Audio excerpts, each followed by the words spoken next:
बाबा से बुलंद दुरूद शरीफ का नजराना पेश करें. अल्लाहुम्मा सल्ली अला सय्यिदिना शफीना हबीबिना व नबीना मौलाना मुहम्मदिन व बारिक व सल्लिम सलातन व सलामन अलैका या रसूलल्लाह सल्लल्लाहु तआला अलैहि वसल्लम. नबी और अहले नबी पर एक मर्तबा और बाबा से बुलंद दुरूद पाक. अल्लाहुम्मा सल्ली अला सय्यिदिना शफीना हबीबिना व नबीना मौलाना मुहम्मदिन व बारिक व सल्लिम सलातन व सलामन अलैका या रसूलल्लाह सल्लल्लाहु तआला अलैहि वसल्लम. खुदाए वहदहू ला शरीक का बेपनाह शुक्र व एहसान है कि इस वक्त हम और आप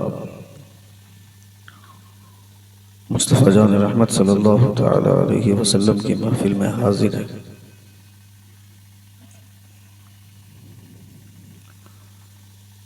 अल्लाह इस हाज़िरी को कबूल फरमाए. जोर से आमीन कहिए.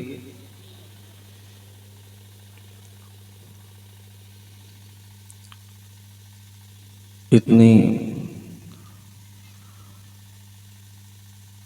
ठंडक भरी रुत में बुरूदत से लबरेज फिजाओं में बैठकर हुजूर का जिक्र सुनना ये सबके मुकद्दर में नहीं होता.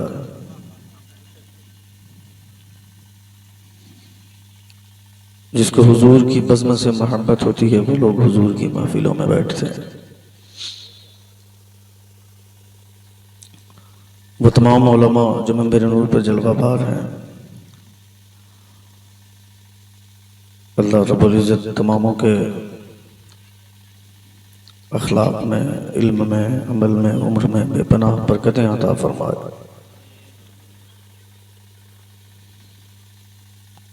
लोग बोलते हैं मौलवियों को सिर्फ खाने से मतलब है. जो आवारा किस्म के लोग होते हैं वो चाय की दुकानों पे बोलते हैं, मगर वो कितने बड़े आवारा हैं जो खा के चले गए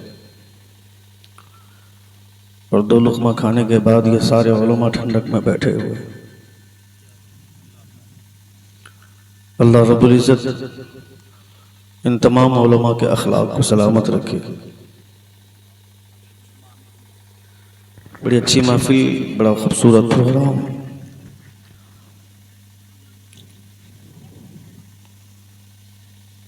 मेरे रफ़ीक, मेरे दोस्त हज़रत मौलाना शाहनवाज साहब जो आपके ख़तीब इमाम हैं, तशरीफ़ फरमा है, उनकी सदारत में ये प्रोग्राम चल रहा है। अल्लाह रब्बुल इज़्ज़त उनके अखलाक में मज़ीद बरकतें अता फरमाए। हिंदुस्तान की दो खूबसूरत आवाज़ें, जिन आवाज़ों को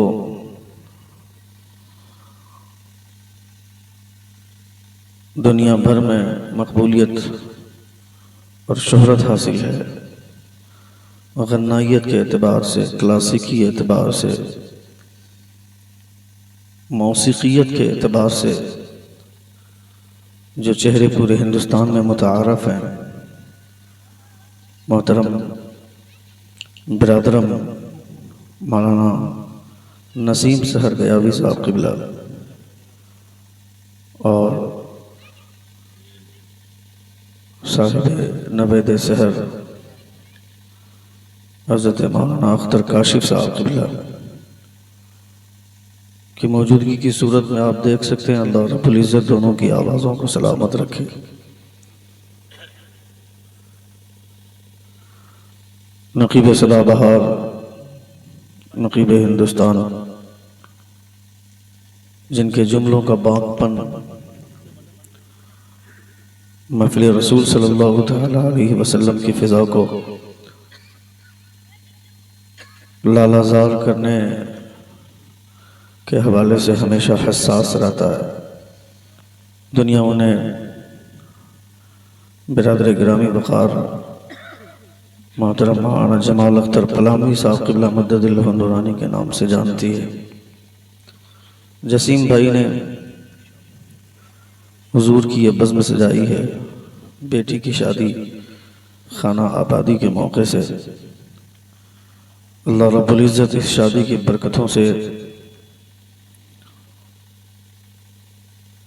दूल्हा और दुल्हन दोनों की ज़िंदगी को लालाज़ार फरमाए।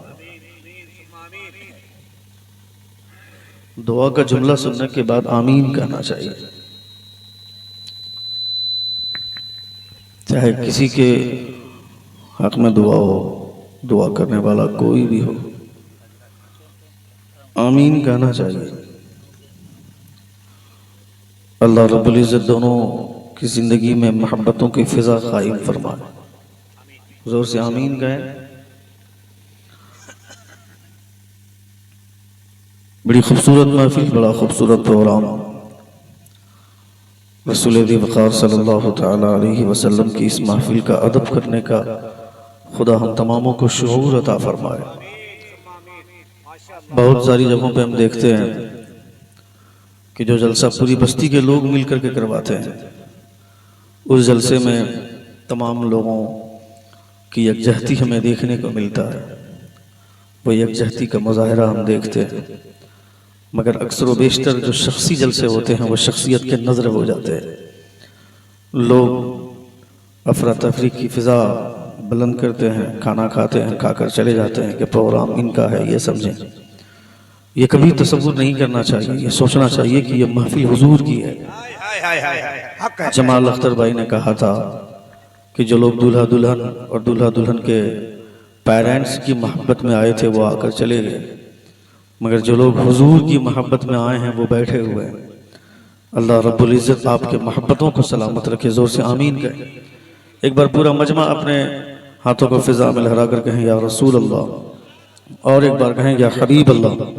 हुजूर की बात चाहे शादी की महफिल हो, चाहे जनाजे की महफिल हो, तीजा की महफिल हो, चहारम की महफिल हो, कोई भी महफिल हो जहाँ हुजूर की बात हो, इंसान को मोहब्बत से बैठ कर सुनना चाहिए, तवज्जो के साथ, दिलचस्पी के साथ। खुद भी बैठे सुने, अपने घर वालों को भी बैठाएं, कोशिश करें कि वो भी सुने। चूँकि रसूल दी वक़ार सल्लल्लाहु तआला अलैहि वसल्लम के जलसे में बैठकर हुजूर का दीन सीखेंगे, हुजूर का कैरेक्टर जानेंगे, हुजूर की शरीयत का कानून समझेंगे। मुस्तफ़ा जान रहमत सल्लल्लाहु तआला अलैहि वसल्लम का दीन क्या है, हुजूर क्या। हज़रत अब्दुल्ला बिन अस्वद रज़ियल्लाहु तआला अन्हु 3 महीने का सफ़र घोड़े पर करते हैं। पता चला था कि फलां जगह पे किसी साहब के पास एक हदीस है हुजूर की, 3 महीने का सफ़र करते हैं घोड़े पर, उसके बाद जाकर मुलाकात करते हैं और कहते हैं कि मैंने सुना है कि आपके पास हुजूर की एक हदीस है। उन्होंने कहा कि हाँ मेरे पास एक हदीस है। कहा वो सुना दीजिए। उन्होंने हदीस सुनाई, आप फौरन घोड़े पर बैठ गए। हदीस सुनने के बाद उन्होंने कहा कि खाना खा करके जाइए। कहा फिर दोबारा अगर कभी खाना खाने के इरादे से आऊँगा तो आऊँगा और खाना खा कर जाऊँगा, लेकिन आज मैंने सिर्फ हुजूर की हदीस सुनने का इरादा किया। नारे तकबीर, नारे रिसालत, हदीसे मुस्तफा, हुजूर की हदीस सुनने का इरादा किया था। यह है हुजूर सल्लल्लाहु ताला अलैहि वसल्लम की हदीस की अहमियत। आज हमारे दरवाजे तक लोग आते हैं, आकर के मुस्तफ़ा जान रहमत सल्लल्लाहु ताला अलैहि वसल्लम के पैगाम को नश्र करते हैं, सुनाते हैं, मगर हम नहीं सुनते, हम सुनना नहीं चाहते हैं। बैठना चाहिए, रसूल दी वक़ार सल्लल्लाहु ताला अलैहि वसल्लम के महफिल में बैठकर हुजूर की बात सुननी चाहिए, हुजूर का कैरेक्टर जानना चाहिए।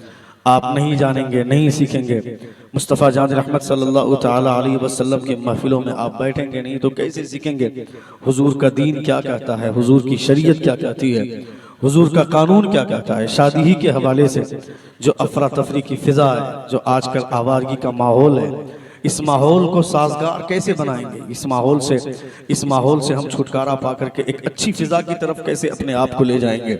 ये फिजा जो आज हमारे समाज में, अल्लाह का शुक्र है, मैंने जो यहाँ शादी का माहौल देखा है, अल्लाह रब्बुल इज़्ज़त दोनों पेरेंट्स के, दोनों गार्जियनों को सलामत रखे, दोनों घर वालों को सलामत रखे। मैंने आने के बाद कोई सॉन्ग नहीं सुना, कोई डीजे की आवाज़ ऐसी नहीं मिली जिसमें गाने बज रहे हों, वरना हालात आज के डेट में इतने संगीन तर हो गए हैं। भोजपुरी गाने औरतों की फरमाइश पर बजाए जाते हैं। औरतें कहती हैं भोजपुरी गाने लगाओ। दुनिया में सबसे गंदा गाना अगर कोई है तो वो भोजपुरी गाना है। सबसे ज्यादा अश्लीलता अगर किसी गाने में परोसी जाती है तो वो भोजपुरी गाने हैं। और कुछ नाहंजार और बेवकूफ़ औरतें उन गानों की फरमाइश कर कर शादियों में लगवाती हैं। मगर यहाँ आने के बाद हमने ऐसे, मुमकिन है कि आप अगर ऐसा किसी के यहाँ होगा तो मुझे नहीं पता, या इससे पहले गाना बजा होगा तो मुझे नहीं मालूम, लेकिन हम लोग सुबह आए हैं और आने के बाद से हम लोगों के कानों में अब तक कोई गाने की आवाज़ नहीं आई। हमने हुजूर की नात बजते हुए सुना है, लोगों ने नातें बजाई। मुस्तफ़ा जान रहमत सल्लल्लाहु ताला अलैहि वसल्लम के नगमात जो शोरा स्टेज पर पढ़कर जो पढ़ते हैं उसको रिकॉर्ड के जरिए से आज लोगों ने बजाया है। अल्लाह रब्बुल इज़्ज़त का बेपनाह करम है, जब इस तरह का माहौल हम देखते हैं शादियों में तो खुशी होती है। चूंकि नबी कौनैन सल्लल्लाहु ताला अलैहि वसल्लम की सुन्नत है निकाह करना। हुजूर फरमाते हैं अन्निकाहु मिन सुन्नती फमन रगीब अन सुन्नती फलैसा मिन्नी। निकाह करना मेरी सुन्नत है, जो मेरी सुन्नत से एराज करेगा वो मेरी जमात से और मेरी मिल्लत से। मेरे भाई हेलो भाई साहब, व्हाट हैपेंड सर?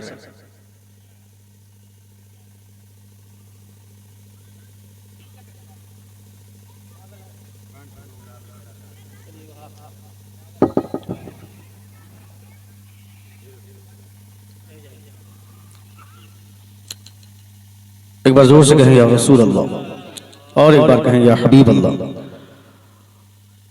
जब बात आपके सामने हुजूर की हो तो बैठकर सुनना चाहिए। और ये आप आसानी के साथ कह देते हैं इस्तिंजा करने के लिए जा रहा है, बड़ी बेबाकी के साथ आपकी ज़बान से जुमला निकलता है, मगर अक्सर बेशतर हम देखते हैं कि तकरीर ही के वक्त में इस्तिंजा लगता है। शायरी होती रहती है, उस वक्त इस्तिंजा करने लोग नहीं जाते हैं जब तकरीर का नंबर आता है, जबकि खिताब महफिल रसूल का असल मकसद है। अल्लाह रब्बुल इज़्ज़त इन तमाम शोरा को सलामत रखे जो हुजूर की नात पढ़ते हैं, मुस्तफ़ा जान रहमत सल्लल्लाहु अलैहि वसल्लम की नातों के जरिए मजमे के करीब जाते हैं। अल्लाह रब्बुल इज़्ज़त के प्यारे रसूल ने अगर किसी एक शेर पर तवज्जो दे दी और मुस्तफ़ा सुनकर मुस्कुरा दिए तो पूरी जिंदगी का मकसद हल हो जाएगा, नात पढ़ने का मकसद हल हो जाएगा। मैं नाते रसूल के खिलाफ नहीं हूँ, मैं मुस्तफ़ा की नात, मैं जानता हूँ कि शेर कितनी मेहनत से आता है, इसलिए वो तमाम शोरा जो हुजूर की नात पढ़ते हैं लायक तहसीन और काबिल मुबारकबाद है। मैं आवारा लोगों की बात नहीं करता हूँ जो सलीके से हुजूर की नात पढ़ते हैं। मैंने देखा है नसीम सहर गयावी साहब को, अख्तर काशिफ साहब को, ये वो लोग हैं जो लोग हुजूर की नात सलीके के साथ पढ़ते हैं। सलीके के साथ अगर नात पढ़ी जाती है तो आज भी सुनने के बाद तबीयत मचलती है, आज भी सुनने के बाद एहसास हो रहा है कि कि हुजूर की नात पढ़ी जा रही है। जब तकरीर में हुजूर की बात होती है तो ये भी हुजूर की नात होती है। इसलिए हुजूर की नात चाहे नस्र में हो चाहे नज़्म में हो, बैठकर सुनना चाहिए, क्योंकि मुस्तफ़ा जान रहमत सल्लल्लाहु तआला अलैहि वसल्लम की बातें, हुजूर की बातों से बेहतर दुनिया की कोई बात नहीं है। दुनिया में सबसे बेहतरीन बात मुस्तफ़ा की बात होती है। हुजूर के कैरेक्टर से बेहतर किसी का कैरेक्टर नहीं है। हुजूर की जात से बेहतर किसी की जात नहीं है। हुजूर की सीरत से बेहतर किसी की सीरत नहीं है। दुनिया के तमाम लोग, तमाम महान लोग और तमाम बाकमाल लोग और तमाम बाकमाल शख्सियतें एक तरफ और नबी कौनैन की शख्सियत एक तरफ। मुस्तफ़ा की बराबरी कोई नहीं कर सकता है, हुजूर की शख्सियत की बराबरी कोई नहीं कर सकता है। डॉक्टर जॉन बर्नार्ड शॉ बोलता है, the prophet of Islam, he giving money to the poor man, feeding food the hungry man, dressing garment the poor person and talking kindly with them. दुनिया में कौन है जो गरीबों से प्यार करता है? दुनिया में हर आदमी अमीरी को मेंटेन करता है, अमीरों से प्यार करता है। अमीरों के घर में शादी होगी तो वो अमीर लोगों को दावत देगा अपनी शादियों में, गरीब आदमी को नहीं पूछता है, गरीबों को बुलाता नहीं है। अमीर आदमी अमीर की शादी, अपनी शादी में, अपनी बेटी की शादी में अमीर लोगों को बुलाता है, गरीब को नहीं बुलाता है। अमीर लोगों के घरों में अमीर लोग ही मेहमान बनते हैं, गरीब मेहमान नहीं बनता है। हमने देखा है आज से कुछ दिन पहले जो गुजरात में एक शादी हुई थी, वो अनिल अंबानी जिसकी शादी में 40,000 करोड़ रुपए खर्च हुए थे, कौन गरीब आया उसकी शादी में? कोई गरीब नहीं। वो नाचने वाले बॉलीवुड के स्टार, वो खेलने वाले वो क्रिकेटर, ये करोड़ों में खेलने वाले खिलाड़ी और नाचने वाले नचनिया लोग आए उसकी शादी में। वो बोलता है, मैं भारत के लोगों को 1 अरब रुपया दान करना चाहता हूँ। मैं कहता है, तू करने वाला कौन होता है? तेरी शादी में सिर्फ अमीरों के गुल चल रहे हैं, गरीब नहीं दिखता है और तू गरीबों को दान करने की बात करता है। दान करने वाला कौन है? पूछ बरेली के ताजदार से। फरमाते हैं, मेरे करीम से अगर कतरा किसी ने मांगा, दरिया बहा दिए है, बहा दिए है। सबसे औला वाला हमारा नबी, सबसे बाला वाला हमारा नबी। कौन देता है? देने को वो चाहिए, देने वाला है कच्चा हमारा नबी। नारे तकबीर, नारे रिसालत, इस्लाह मुआशरा कॉन्फ्रेंस। माशाअल्लाह, वाह वाह वाह वाह, बहुत अच्छा, जिंदाबाद। कौन गरीबों को पूछता है? गरीबों के यहाँ कोई नहीं जाता है, गरीबों को कोई वैल्यू नहीं देता है। गरीबों के यहाँ गरीब लोग ही जाते हैं, अमीर लोग नहीं जाते हैं। पीर साहब भी आते हैं तो वो अमीरों के यहाँ जाते हैं, गरीबों के यहाँ नहीं जाते हैं। गरीब के यहाँ वो एसी कमरे की हवा, एसी कमरे में बैठ करके एसी की मजा लेना चाहेंगे। वो गरीब के यहाँ से अगर कोई दावत आएगी तो वो कहेगा कमरे का इंतजाम कैसा है, गाड़ी कौन सी है जिसमें हम जाएंगे। वो अमीरों के यहाँ आते हैं, गरीबों के यहाँ नहीं आते हैं। चाहे वो अमीर आदमी सूद से पैसे कमा कर वो अरबपति बना हो, उससे कोई फर्क नहीं पड़ता है। जुआबाजी करके सट्टे में पैसा लगा कर वो करोड़ों में खेलता हो, उससे कोई फर्क नहीं पड़ता है। जो गरीब 5 वक्त नमाज पढ़ता है वो वहां बैठता है जहां अमीर लोग अपनी जूतियां खोल कर रखते हैं, और वो सूदखोर मुरीद पीर साहब के करीब में जाकर के बैठता है। चेहरे पर दाढ़ी नहीं,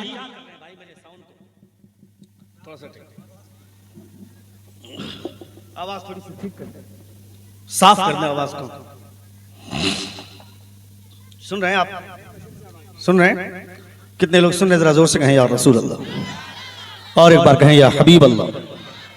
साउंड कम करने नहीं बोला था मैंने आवाज साफ करने के लिए कहा था। और थोड़ा सा खोलें। बहुत अच्छा बज रहा है। मैं आपके माइक को खराब कभी नहीं कहूंगा, मेरी ये जुर्रत नहीं है, क्योंकि माइक वाले से हम लोग पंगा नहीं लेते हैं। माइक वालों से पंगा लेते हैं तो हम लोग के 2-4 जलसे आने वाले खराब हो जाते हैं। इसलिए माइक वालों से पंगा लेने की जुर्रत हम लोग नहीं करते हैं। बहुत सारे लोग बोलते हैं कि मौलवी मौलाना जब स्टेज पर आते हैं तो माइक वाले के पीछे पड़े रहते हैं। उसको 5 मिनट के लिए माइक पर खड़ा कर दीजिए तो सर से पांव तक पसीने में शराबोर हो जाएगा। उसे नहीं मालूम कि माइक पर बोलना कितना कठिन काम है। इसलिए माइक पर बोलने वालों के लिए, माइक पर अगर बोलता है तो उसको आवाज़ अच्छी चाहिए। एक ज़रा सा भी कहीं आवाज़ में अगर डैमेजपन इसका एहसास होगा तो हमें एहसास होने लगता है। इसलिए आप इस चक्कर में मत पड़िए, आप हुजूर की बातें सुनिए। एक बार जोर से कहें या रसूल अल्लाह, और एक बार कहें या हबीब अल्लाह। डॉक्टर जॉन बर्नार्ड शॉ बोलता है, the prophet of Islam, he giving money to the poor man, feeding food the hungry man, dressing garment the poor person and talking kindly with them. दुनिया का हर आदमी अमीरों से प्यार करता है, मगर वो एक आमना का लाल है जो गरीबों से प्यार करता है। He spend his time sitting with poor, जो गरीबों के साथ अपना वक्त बिताता है, जो गरीबों के साथ अपना वक्त गुजारते हैं, वो आमना के लाल हैं। He spend his time sitting with poor, गरीबों के साथ बैठना भी हम गवारा नहीं करते हैं। 25 साल 30 साल हमारी पुरानी दोस्ती है किसी से, अचानक मेरा दोस्त अरबपति बन गया, लाखों में खेलने लगा, करोड़ों में खेलने लगा, अरबों में खेलने लगा। उसके बाद अब वो हमें नहीं तलाशता है, अब उसके पास हमारे पास बैठने के लिए वक्त नहीं है, वो सूट वालों के पास बैठता है, सफारी वालों के साथ बैठता है, उसके पास हमारे लिए 5 मिनट का वक्त नहीं है। दुनिया में हर आदमी अपनी डिग्निटी मेंटेन करता है, अमीरों के पास नहीं बैठना चाहता है, मगर नहीं देखा तुमने, अल्लाह फरमाता है वस्बिर नफ्सका मअल्लज़ीना यदऊना रब्बहुम बिलगदाति वल अशी युरीदूना वजह वला तादु ऐनाका अन्हुम तुरीदु ज़ीनतल हयातिद दुनिया। आया था अमीर लोगों का एक काफिला हुजूर की बारगाह में, ये मक्के के रईस लोग, कहा था ए मोहम्मद हम भी चाहते हैं कि तुम्हारा कलमा पढ़े, मगर कलमा नहीं पढ़ते इन गरीबों की वजह से जिनके कपड़ों से बदबू आती है, इनके इन गरीबों की वजह से। उन जालिमों ने निशाना साधा था हजरत अबू हुरैरा जैसी शख्सियतों पर, जिनके हवाले से उलमाए किराम फरमाते हैं, जिनके हवाले से उलमाए किराम फरमाते हैं हदीस का कोई ऐसा सफा नहीं है, कोई ऐसा पेज नहीं है जिसमें कोई ना कोई हदीस हजरत अबू हुरैरा रज़ियल्लाहु ताला अन्हु से रिवायत करदा कोई हदीस ना पाई जाए। हजरत इमाम बुखारी के हवाले से उलमा फरमाते हैं 4 लाख हदीसें हजरत इमाम बुखारी को याद थी। जरा सोचो हजरत इमाम बुखारी को 4 लाख हदीसें याद हो तो जिन्होंने हुजूर की जबान से हदीसें सुनी है उनकी हदीस की दानी का आलम क्या होगा। हुजूर मुहद्दिस कबीर अल्लामा ज़ियाउल मुस्तफा हुजूर ताजुश शरिया आए थे जगत सिंहपुर इलाके में, कटक की धरती पर जगत सिंहपुर में हुजूर ताजुश शरिया आए थे। उस स्टेज पर खड़े होकर के हुजूर मुहद्दिस कबीर ने कहा था कि मैं जब जानने की लिस्ट तैयार करता हूं, जबकि मेरी पूरी जिंदगी पढ़ने और पढ़ाने में गुजरी है, मैंने क्या सिखाया जब उसकी लिस्ट तैयार करता हूं और क्या नहीं सिखाया जब उसकी लिस्ट तैयार करता हूं। जो मैंने अब तक सीखा है उसकी लिस्ट छोटी है और जो मैंने नहीं सीखा है उसकी फहरिस्त लंबी है। हदीस दानी के एतबार से इतने बाकमाल शख्सियत हुजूर मुहद्दिस कबीर की, एक हदीस का टुकड़ा फला बाब में उसका रावी कौन है, उसी हदीस का एक दूसरा टुकड़ा फला बाब में उस हदीस का रावी कौन है, उन तमाम कमालात के साथ हदीसों को महफूज करने वाला हुजूर मुहद्दिस कबीर है। जब इनकी हदीस की याददाश्त का आलम क्या है, हजरत इमाम बुखारी का आलम क्या होगा। हजरत इमाम बुखारी का आलम यह है तो हजरत अबू हुरैरा के हदीस दानी का आलम क्या होगा। हजरत अबू हुरैरा को हदीसें कितनी याद है ये तो कमाल की बात है ही है। कमाल की बात मैं बताता हूँ, जब हुजूर कोई हदीस बोलते थे तो किस लफ्ज पे नबी का दाहिना हाथ कहां तक उठता था, किस लफ्ज पे नबी का बायां हाथ कहां तक उठता था, किस लफ्ज पे नबी की भवें नाचती थी, किस लफ्ज पे नबी मुस्कुराते थे। जब हजरत अबू हुरैरा नबी से सुनते थे उस अंदाज में हजरत अबू हुरैरा बयान करते थे, यानी जिस लफ्ज पे नबी मुस्कुराते थे अबू हुरैरा भी मुस्कुराते थे, जिस लफ्ज पे नबी की भवें नाचती थी उसी लफ्ज पे आपकी भी भवें नाचती थी। अबू हुरैरा जैसे लोगों पर इन जालिमों ने निशाना साधा था, इन गरीबों को हटा दीजिए तो हम आपका कलमा पढ़ लेंगे। अल्लाह ने फरमाया था ए मेरे महबूब ये अमीर लोग कलमा पढ़े ना पढ़े इसकी परवाह मत कीजिएगा, गरीबों को अपने करीब से मत हटाइएगा। याद रखिए इस्लाम को फायदा आज भी गरीबों से हो रहा है और कुर्ब क़यामत भी गरीबों से हो रहा है। नारे तकबीर, नारे रिसालत, उलमाए अहले सुन्नत, मसलके आला हजरत। सुन रहे हैं आप, सुन रहे हैं आप लोग सुन रहे हैं क्या, सुन रहे हैं? एक बार जोर से कहें या रसूल अल्लाह और एक बार कहें या हबीब अल्लाह। यानी इस्लाम को फायदा आज भी गरीबों से हो रहा है, कुर्ब क़यामत भी इस्लाम को फायदा गरीबों से होगा। आप कहिएगा ये हवाई की बातें हैं, ये हवाई बातें नहीं है, ये फैक्ट की बातें हैं। आपकी मस्जिद का इमाम कौन, जो किसी गरीब फैमिली से बिलोंग करता है। आपके मदरसे का मुहतमिम कौन, जो किसी गरीब फैमिली से बिलोंग करता है। आपके मदरसे में बैठकर बुखारी कौन पढ़ाता है, वो भी किसी गरीब फैमिली से बिलोंग करता है। आपके मदरसे में बैठकर जो नहव सर्फ की किताबें पढ़ाता है वो मौलवी भी किसी गरीब फैमिली से बिलोंग करता है। यानी तेरी मस्जिदों का मीनार उसकी खूबसूरती गरीब मौलवी की वजह से है, तेरी मस्जिद का वकार गरीब की वजह से है, तेरे मदरसे का हुस्न गरीबों की वजह से है। इसलिए मैं कहना चाहता हूँ इन आलिमों की इज्जत करो, ये गरीब जरूर है मगर इस्लाम की अजमत इनके हाथों में है। इस्लाम की वजह से ये इज्जतदार है और इनकी वजह से अल्लाह रब्बुल इज्जत ने इस्लाम को उरूज अता फरमाया। इस्लाम की वजह से खुदा ने इनको इज्जत अता फरमाई है और इनके जरिए अल्लाह रब्बुल इज्जत ने इस्लाम के झंडे को बुलंद फरमाया है। इसलिए क़यामत तक अब कोई नबी आने वाला नहीं है। इसलिए उलमा की इज्जत कीजिए, उलमा का वक़ार समझिए। पीर साहब आ जाते हैं तो 25-30 लोग पीर साहब के पीछे जाते हैं और एक आलिम दीन बैठा होता है उसके के करीब को झांकने तक नहीं जाता है। किसने तुमको कह दिया, किसने तुमको कह दिया कि आलिमों की इज्जत नहीं करनी चाहिए, पीर साहब की इज्जत करनी चाहिए? मैं कहता हूं पीर साहब का तलवा चाटने लगे तो हमको जन्नत मिल जाएगी। ये किसने कहा? मेरी माँ से 4 साल से मेरी बात नहीं हो रही है। मैंने शादी किया, अपनी बीवी को लेकर के होटल में रहता हूँ, अपनी बीवी को काजू पिस्ता बादाम खिलाता हूँ। मेरी माँ ने सुबह का नाश्ता किया कि नहीं, रात का डिनर हुआ कि नहीं, दोपहर का लंच किया कि नहीं, कभी खैरियत नहीं ली। और साल में एक मरतबा पीर साहब मेरे कमरे में आ गए, मैं तलवा चाटने लगा। मैं कहता है जालिम, जिंदगी भर पीर का तलवा चाटता रहेगा और तेरी माँ अगर तुझसे नाराज है तो जन्नत की खुशबू भी नहीं मिलने वाली है। इसलिए कि हुजूर के नहीं फरमाते हैं जन्नत पीर के कदमों के नीचे है, मुस्तफा फरमाते हैं जन्नत पीर के कदमों के नीचे नहीं, तुम्हारी माँ के कदमों के नीचे तुम्हारी जन्नत। नारे रिसालत, अज़मते वालिदैन कॉन्फ्रेंस। सुन रहे हैं आप? सुन रहे हैं? माशाअल्लाह, सुन रहे हैं ना भाई? क्या कहने मुफ्ती साहब, जिंदाबाद। रिस्पॉन्स दीजिए। Without response I can't speech. एक बार जोर से कहें या रसूल अल्लाह। मुंह खोलिए, जोर से बोलिए, एक बार कहिए या हबीब अल्लाह। ठंडी के दिनों में आप अगर बोल करके सुनेंगे, गर्मी में तो सब बोलते हैं लेकिन ठंडी में बोली नहीं निकलती है। उस दरमियान में हुजूर के नाम पर बोल करके देखिए।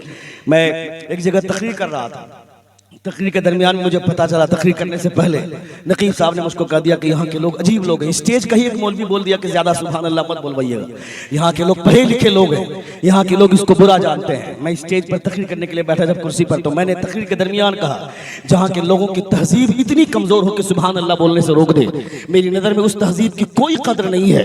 तहजीब असल में वो लायक अजमत तहजीब है जो हुजूर के नाम पर सुभान अल्लाह बोलने के लिए उभारा करे। क्या कहने, वाह वाह भाई। What happened sir?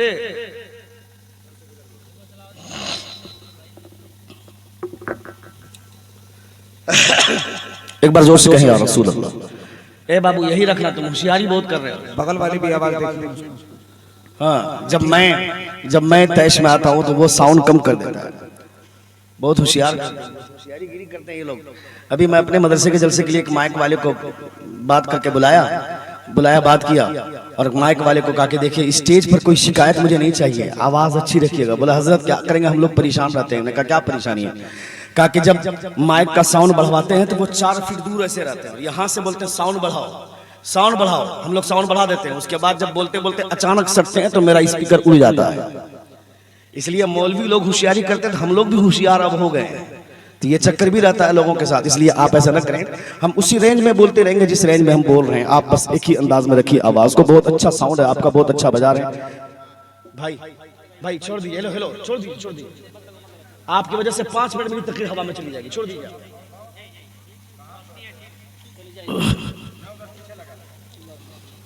बातें अच्छी लग रही है? What man, बोलिए ना, बातें अच्छी लग रही है?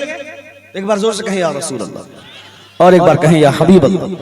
बड़े अच्छे लोग हैं। रात के इस मौसम में जबकि ठंडी का कहर बरपा है, उसके बावजूद आप हुजूर की बात सुन रहे हैं और सलीके के साथ बैठ करके सुन रहे हैं। आप लायक तहसीन और काबिल मुबारकबाद हैं। और साथ में वो लोग भी काबिल मुबारकबाद हैं जो इस महफिल की सजावट की वजह बने हैं, जिन्होंने ये ख्वाहिश की, ये सोचा कि मेरी बेटी की शादी हो रही है तो हुजूर की बज़्म सजेगी, हुजूर की महफिल सजेगी। हमने देखा है शादियों में बेराहरवी ला करके, डीजे ला करके लोगों को नचवाते हैं, साउंड बजता है, गाने बजते हैं, लोग नाचते हैं और शौहर भी मुस्कुराता है, उसकी बीवी भी मुस्कुराती है। जब उसके सामने छोटा बच्चा खड़ा होकर के डांस करता है, बोलते हैं कि डांस बहुत अच्छा कर रहा है। क़यामत में पता चलेगा ऐसे लोगों को जिसके बच्चे डांस देख जो लोग अपने बच्चों का डांस देख करके खुश होते हैं। मगर अल्लाह सलामत रखे ऐसे लोगों को जो हुजूर की महफिल का इनेकाद करते हैं। लोग आकर के बहाने करते हैं, जब इमाम साहब बोलते हैं कि आपने डीजे क्यों लाया, लोगों को नचवाया क्यों, लोग गाने क्यों बजवाए?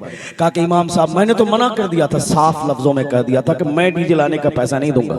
मगर मेरे बेटे के 4-5 दोस्त आ गए और उन्होंने कहा कि उन्होंने कहा कि हम डीजे का पैसा देंगे। चाचा आपको पैसा नहीं लगेगा, रोज रोज शादी नहीं होती है, एक बार जिंदगी में शादी होती है, उसको भी धूमधाम से नहीं करेंगे तो क्या करेंगे। हमने मना कर दिया था, मगर उसके दोस्तों ने शादी के इस मौके से वो डीजे लाया। मैं कहता हूँ बेटा तुम्हारा है, शादी तुम्हारे बेटे की हो रही है, डीजे लाने वाला उसका दोस्त कौन होता है?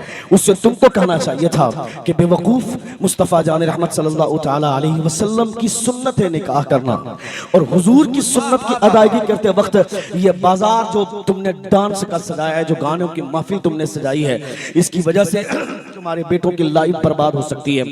वो शादियां जो सिर्फ नुशुनुमा की, जो नशूद और नुमाइश की बुनियाद पर दुनिया में बदनाम होती है, अल्लाह रब्बुल इज्जत ऐसे लोगों को जलील करता है जो शादी के मौके से इस तरह के खुराफात को जन्म देते हैं।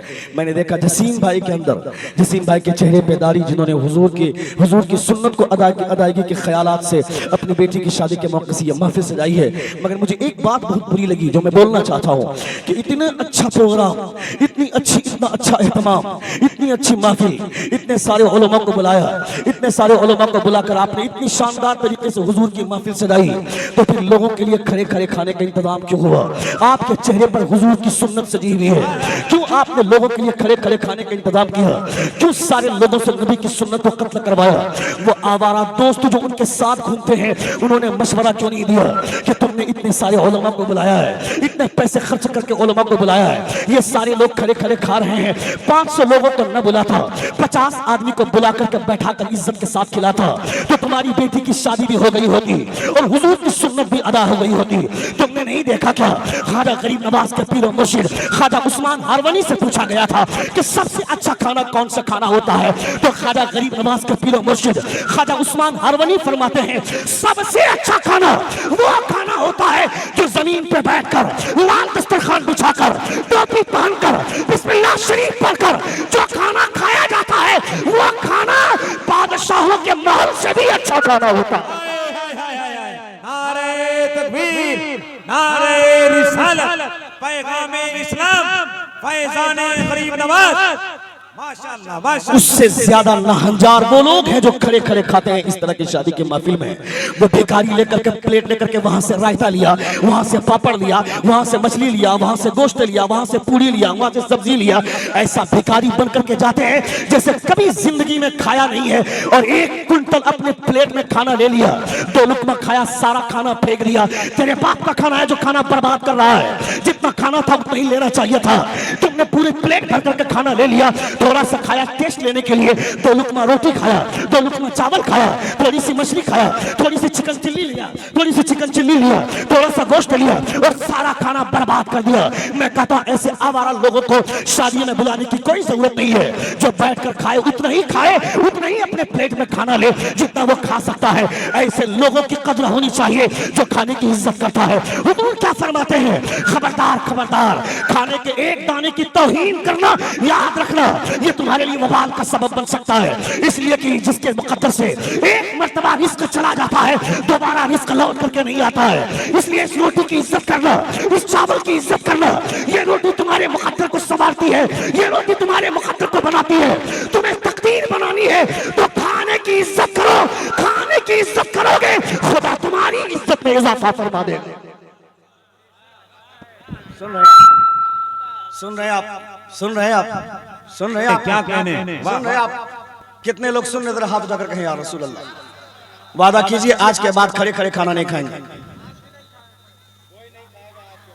मैं सारे लोगों को हाथ उठा हुआ देखना चाहता हूं।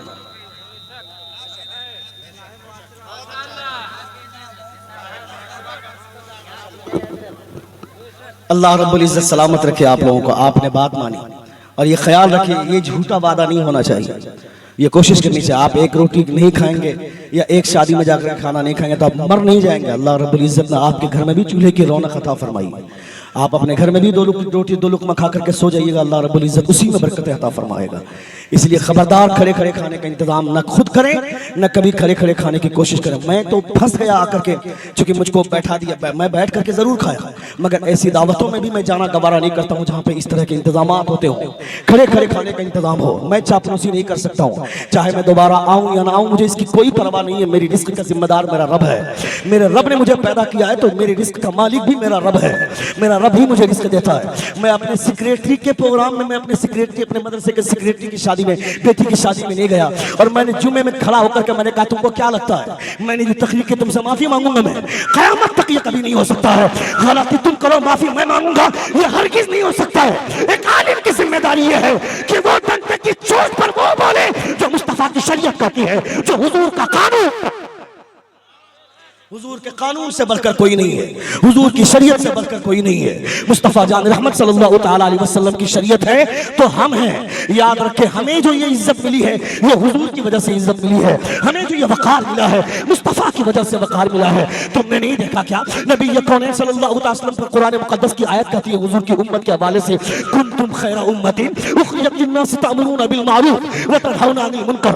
यू आर द बेस्ट उम्मा, grand Muslim community, you enjoy what is right and forget what is wrong। मेरे महबूब, आपकी जो उम्मत है, आपकी उम्मत के हवाले से रसूल अल्लाह रब्बुल इज्जत इरशाद फरमाता है, अल्लाह रब्बुल इज्जत इरशाद फरमाता है कि तुम बेहतरीन उम्मत निकाले गए हो। ये हुजूर की उम्मत की शान है। किस वजह से हुजूर की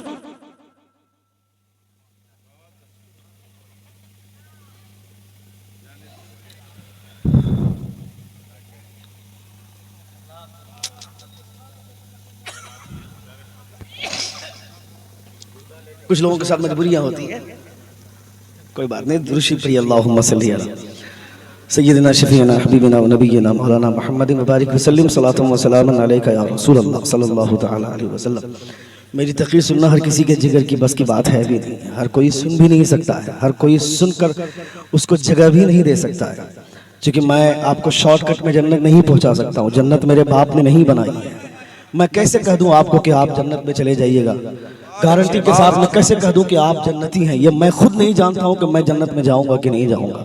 तो मैं आपको किस मुंह से कह दूंगा कि आप यकीन कर लो कि आप जन्नत में चले जाओगे? हुजूर आला हज़रत के वालिद गिरामी अल्लामा नकी अलैहिर्रहमान ने तफसीर अलम नशर के शुरू में लिखा है कि जो मौलवी सिर्फ खुदा की रहमत की बात करता हो, खुदा की जन्नत की उम्मीद दिलाता हो, खुदा का खौफ क्या है, खुदा का अजाब क्या है, ये नहीं बताता हो तो लोगों को बहकाने के लिए शैतान की कोई ज़रूरत नहीं है। वो मौलवी ही काफ़ी है लोगों को बहकाने के लिए। ये हुजूर आला हज़रत के वालिद गिरामी अल्लामा नकी अलैहिर्रहमान है, यानी हुजूर आला हज़रत ने पूरी ज़िंदगी हुजूर के इश्क का पाठ पढ़ाया है। जो लोग हुजूर आला हज़रत को जानते हैं, इमाम अहमद रज़ा की शख्सियत को जानते हैं, वो एक लफ्ज़ भी मसलक के हवाले से बोलने से पहले 1000 बार सोचेंगे। मगर जिन लोगों ने हुजूर आला हज़रत को पहचाना, जब उनकी ज़बान से जुमले सुनते हैं तो हमारी अक्लें दंग रह जाती हैं। एक बाप के बहुत सारे बेटे हैं, मगर जिस बेटे पर बाप को नाज होता है वो बेटा बरेली का अहमद रज़ा है। एक उस्ताद के बहुत सारे शागिर्द होते हैं, मगर जिस शागिर्द पर उस्ताद को नाज होता है वो शागिर्द बरेली का अहमद रज़ा है। एक पीर के बहुत सारे मुरीदीन होते हैं, मगर जिस मुरीद पर पीर को नाज होता है वो मुरीद बरेली का अहमद रज़ा है। इस कदर नाज करते हैं हुजूर सैयद आले रसूल मरहबी। आप फरमाते हैं on the day of judgement when Allah almighty should ask from me what have you brought from earth for me, I should present Imam Ahmad रज़ा खान। आप फरमाते हैं कल क़यामत के मैदान में अगर खुदा ने आले रसूल से सवाल किया, ए आले रसूल मेरे लिए दुनिया से क्या लाया है?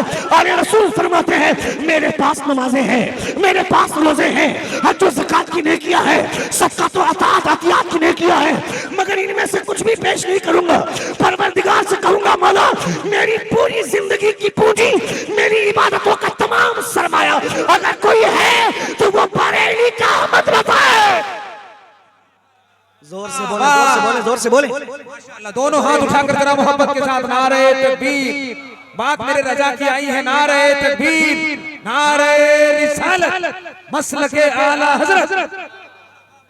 बरेली का इमाम अहमद रज़ा है, वो हुजूर आला हज़रत की ज़ात है जिन्होंने पूरी ज़िंदगी इश्क की बात बताई है, इश्क का पाठ पढ़ाया है। अल्लाह रब्बुल इज़्ज़त हम तमामों को नबी कौनैन सल्लल्लाहु अलैहि वसल्लम की शरअ सुन्नत पे अमल करने की तौफीक अता फरमाए। एक बार जोर से कहें या रसूल अल्लाह। हमने शादी के हवाले से जो सरासीमगी फैलाई है, शादी के जो इब्तदाई मरासिम है, उस इब्तदाई मरासिम में ही हम शरीयत के खिलाफ काम करते हैं। जिस लड़की को देखने के लिए मोहल्ले के 8-10 लोग जाते हैं देखने के लिए और लड़का नहीं देख पाता है, लोग बोलते हैं कि हमारे यहाँ यह परंपरा नहीं है, हमारे यहाँ सिस्टम नहीं है, हमारे यहाँ वैसा नहीं होता कि लड़का जाकर लड़की को देखे। हम मोहल्ले के 4-5 लोग 8-10 लोग जाकर के देखते हैं, उस लड़की वो लड़की तैयार होकर के आती है और मोहल्ले के सारे लोग देख लेते हैं और घर आकर के पैगाम भेज देते हैं, कहते हैं कि मुझे लड़की पसंद नहीं है। मैं कहता है बेवकूफ, तुमने जो ये सिस्टम बनाया है, इस सिस्टम की वजह से कितनी बार लड़कियां अपने आप को मारती हैं, तुमको अंदाजा नहीं है। तुम्हें देखने का हक किसने दिया? तुम्हारे लिए वो लड़की गैर महरम है, उस वो लड़की के लिए तुम गैर महरम हो, तुम्हें देखने की इजाजत किसने दे दी? हुजूर आला हजरत ने लिखा है, हुजूर आला हजरत फरमाते हैं उस लड़की को सिर्फ वो देख सकता है जो लड़का शादी करने वाला हो, वो भी इस तरीके से कि लड़की को पता ना चले कि मुझको फला लड़का देखने के लिए आया हो, इस तरीके से देखने की इजाजत है। मगर तुमने जो सिस्टम बनाया है वो सिस्टम ही गलत है, वो सिस्टम ही रॉन्ग है। उसके बाद तुम्हारा सिस्टम कितना गलत और होता है। तुम शादी के मौके से पहली बात तो ये गलत करते हो, और पहली बात हम वैसे घरों में जाते ही नहीं है, जहाँ पे ऐसे घरों में जाते ही नहीं है जहाँ पे कोई गरीब आदमी की झोपड़ी हो, वहां नहीं जाते। हम कहाँ जाते हैं? जिसके दरवाजे पर 4 व्हीलर कार लगी होती हो वहां जाते हैं। हम उसके दरवाजे के पास जाते हैं जिसकी बिल्डिंग आसमान से बात करती हो। पहली बात तो लड़की से पूछा नहीं जाता आज के डेट में, और अगर पूछ भी लिया जाता है लड़की को पूछना चाहिए तुम्हें लड़का कैसा चाहिए, लड़की से इजाजत लेनी चाहिए कि फला लड़के का रिश्ता तुम्हारे साथ तय हो रहा है, पता उसके ताल्लुक से तुम्हारी क्या राय है। बाप ना पूछे, वो बाप अपनी बीवी से कहे, उसकी माँ अपनी बेटी से कहे फला लड़के से तुम्हारा रिश्ता तय हो रहा हो, उस लड़की से इशारतन रजामंदी लेनी चाहिए। मुस्तफा जान रहमत को दुनिया की तमाम बेटियों पर इख्तियार था, जिस लड़की का निकाह हुजूर जिस लड़के के साथ करना चाहे हुजूर कर सकते हैं, हुजूर को खुदा ने ये इख्तियार दिया था। उसके बावजूद मुस्तफा जब अपनी बेटी का निकाह करना चाह रहे थे तो आपने अपनी बेटी से फरमाया था या फातिमा इन्ना अली यज़कुरुकी, ए फातिमा अली तुम्हारा तज़किरा करता है। इशारे में हुजूर ने इजाजत ली थी, जबकि हज़रत फातिमा की शादी हज़रत अली रज़ियल्लाहु ताला अन्हु से उनकी मुस्तफा जान रहमत की मर्जी से बाद में पहले खुदा की मर्जी से शादी हुई। हज़रत जिब्रील अमीन तशरीफ लाते हैं, फरमाते हैं अल्लाह के रसूल अली और फातिमा का निकाह आसमान पे खुदा ने कर दिया है, आप जमीन पे फरमा दीजिए। आप जमीन पे फरमा दीजिए। ये है हजरत फातिमा ज़हरा रज़ियल्लाहु ताला अन्हा और हजरत अली रज़ियल्लाहु ताला अन्हु की जोड़ी। हुजूर को तमाम बेटियों पर इख्तियार था, जिसका निकाह जिसके साथ करना चाहे हुजूर कर सकते थे, और ऐसा हुआ। हजरत ज़ैनब रज़ियल्लाहु ताला अन्हा के पास निकाह का पैगाम भेजा था। हुजूर ने हजरत ज़ैद बिन हारिसा को भेजकर हजरत ज़ैद को कहा था कि जाओ तुम निकाह का पैगाम दो हजरत ज़ैनब से। हुजूर के मुंह बोले बेटे हैं हजरत कर रहा है तब से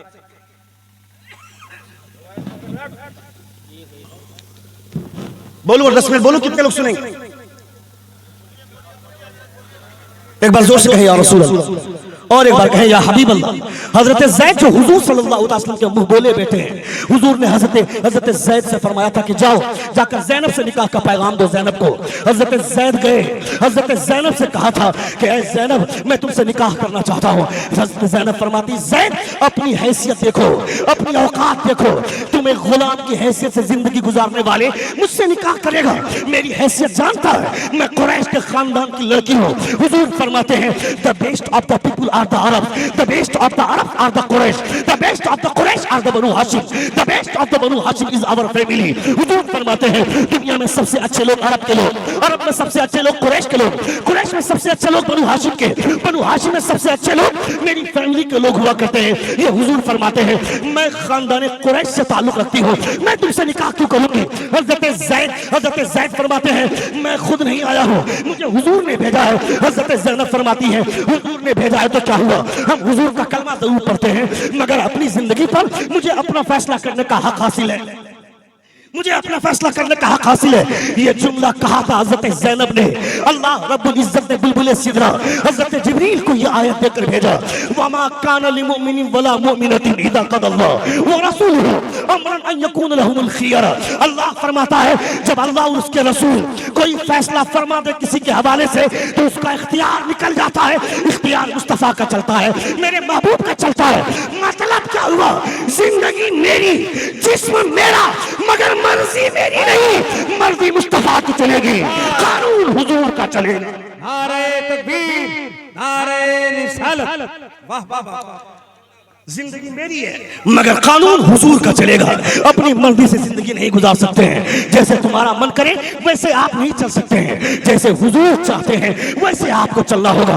पहली बात तो आज पूछा नहीं जाता है, और अगर पूछ भी लिया जाता है तो आजकल कॉलेज में पढ़ने वाली आवारा गर्दी का मुजाहरा करने वाली आवारा लड़कियां बोलती हैं मुझे दाढ़ी वाले से शादी नहीं करनी है, मुझे टोपी वाले से शादी नहीं करनी है।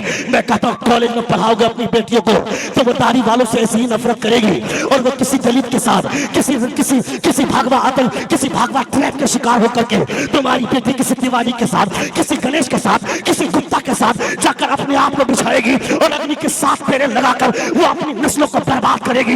इसका जिम्मेदार कौन है? इसका जिम्मेदार तू।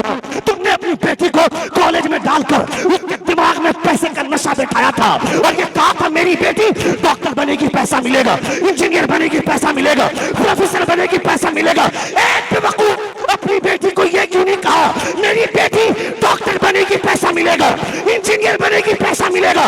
मगर ये सब कुछ बनने से पहले फातिमा की कनीज बन जाना, पैसा मिले ना मिले जन्नत में हिस्सा जरूर। नारे तकबीर, नारे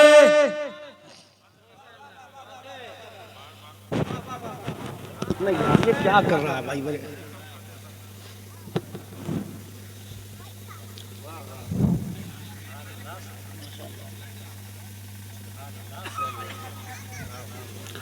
हेलो हेलो, एक बार जोर से कहें या रसूल अल्लाह, और एक बार कहें या हबीब अल्लाह। तो फिर एक ही तरह क्यों नहीं रहता साउंड? जब मेरी आवाज बुलंद हो तुम्हारे साथ तुम्हारा साउंड कम क्यों हो जाता है?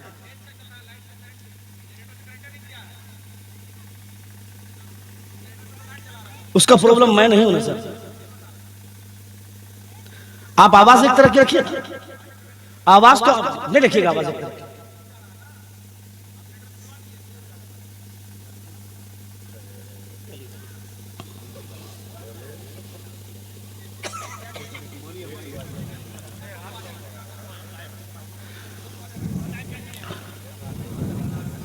अच्छा, ऊपर से फिर 2 लाइट और लगवा रहे थे आप लोग, क्या होता अभी? इतनी लाइटें जल रही है उसकी वजह से इतना प्रॉब्लम हो रहा है, तो 2 लाइट और लग जाती फिर क्या होता? वो भी बड़ की लाइट लगा रहे थे, उस लाइट में हम लोग अंधे हो जाते, वो लाइट लगवा रहे थे। खैर, आप सुन रहे हैं, मुझे इस बात की खुशी है। एक बार जोर से कहें या रसूल अल्लाह, और एक बार कहें या हबीब अल्लाह।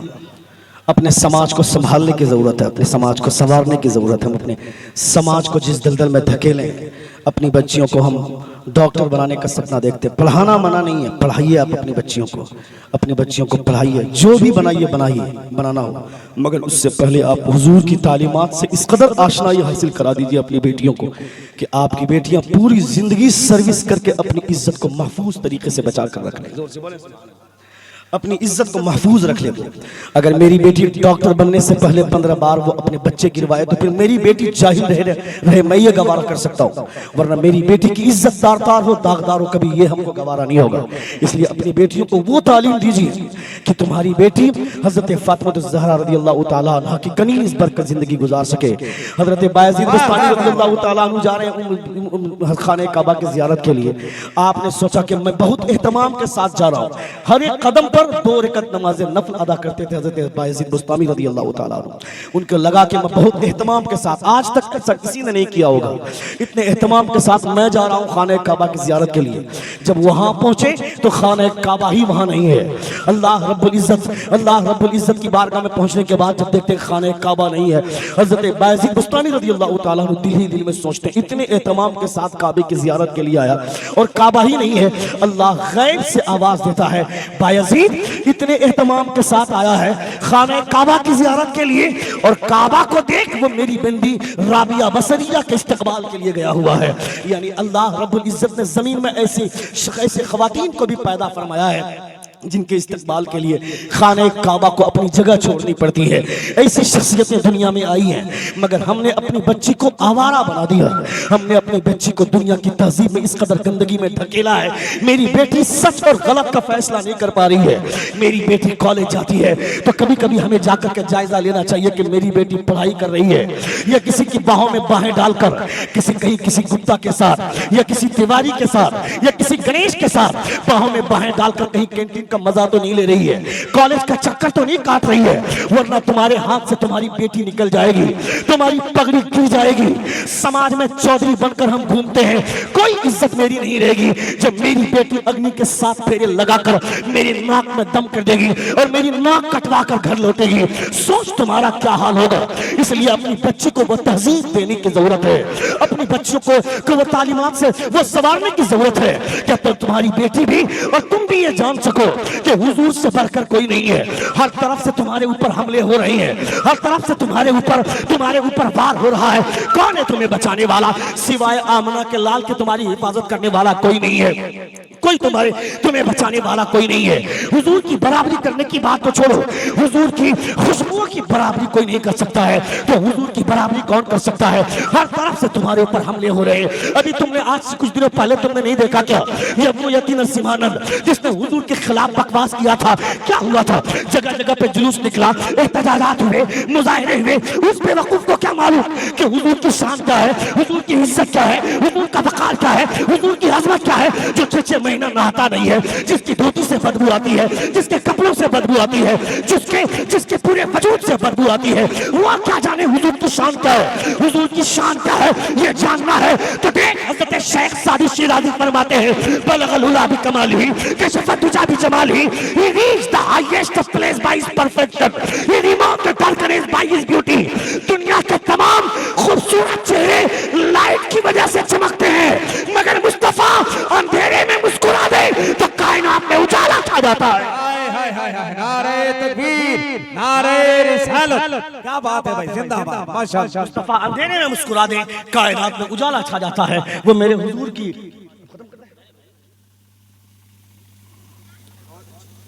1 घंटा तो हो गया,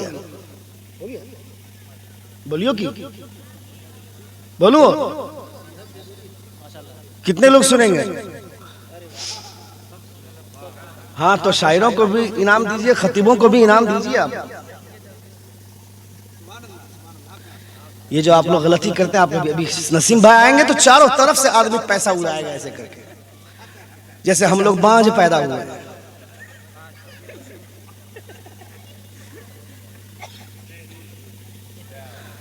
अल्लाह सलामत रखे। एक बार जोर से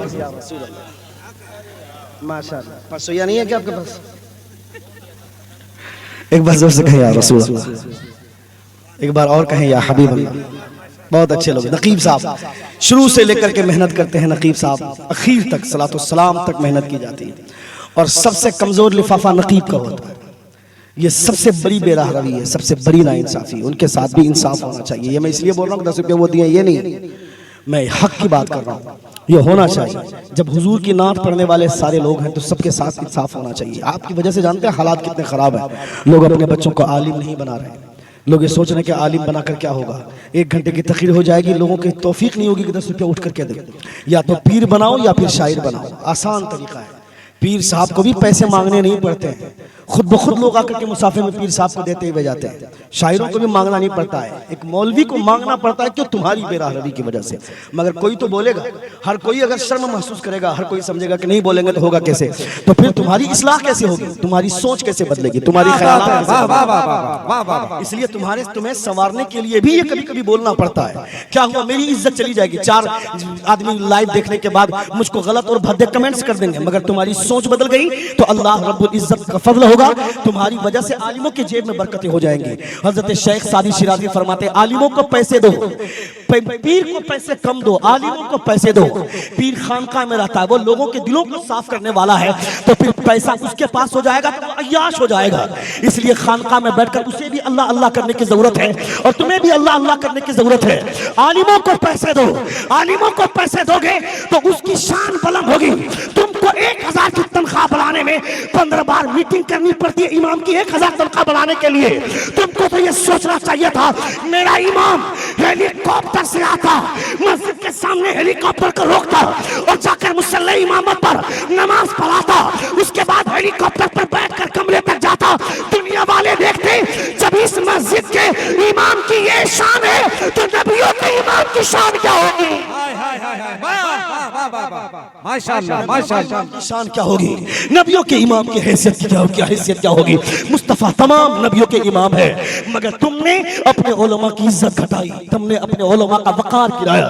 खबरदार खबरदार, जो आलिमों के वक़ार के साथ खेलता है अल्लाह रब्बुल इज्जत उसे दुनिया में जलील करता है।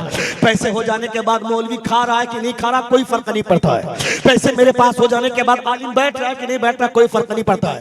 मैं कुर्सी पर बैठा हूँ, मेरे इमाम साहब वलीमे में आए हुए हैं, देख रहे हैं इमाम साहब खड़े हैं, मगर चेहरा फेर लेते हैं कि मेरी साली यहीं पे खड़ी है, मेरे सारे रिश्तेदार यहीं पे खड़े हैं, मेरी बीवी देख रही है, मैं अगर खड़ा हो जाऊंगा कुर्सी छोड़ दूंगा तो मेरी क्या इज्जत रह जाएगी। अपना स्टेटस मेंटेन करने के लिए लुच्चा इमाम को कुर्सी तक देने के लिए गवारा नहीं करता है, इमाम को कुर्सी देने के तैयार नहीं होता है। मैं कहता हूं खबरदार खबरदार, अगर इमाम को इज्जत देने से तेरी इज्जत घटती है तो याद रखना क़यामत में खुदा तेरी इज्जत बढ़ा देगा। इसलिए इमाम की इज्जत करो ताकि तुमको दोनों जहां में इज्जत मिले, दोनों जहां में तुमको इज्जत मिले। इसलिए इमाम की इज्जत करें, आलिमों की इज्जत करें, आलिमों की कदर करेंगे। कोई तो बोलेगा ना भाई, इसलिए बोलना जरूरी है, आपकी इस्लाह करनी जरूरी है। अगर आपकी इस्लाह नहीं होगी तो आपकी इस्लाह नहीं होगी तो आपकी सोच कैसे बदलेगी। आपके ख्याल बदल गए, ख्यालात बदले थोड़े बहुत की नहीं बदले, जोर से बोलिए ना भाई, बदले। तो अभी तक जो कोई उठ के आदमी एक आदमी भी नहीं दिया है, कम से कम मैं तो जानूं कि हाँ बदल गए ख्यालात। ठीक है क्या? अच्छा, अभी भी एक आदमी उठ के नहीं आया है।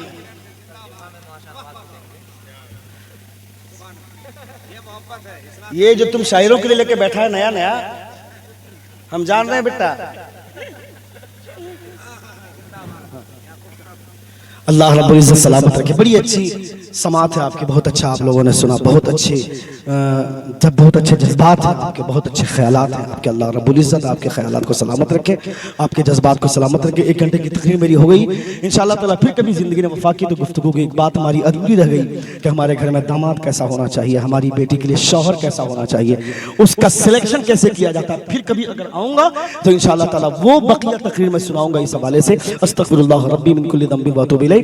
जोर से कलमा शहादत पढ़िए, अशहदु अल्ला इलाहा इल्लल्लाह व अशहदु अन्ना मुहम्मदन अब्दुहु व रसूलुहु। अस्सलामु अलैकुम व रहमतुल्लाह।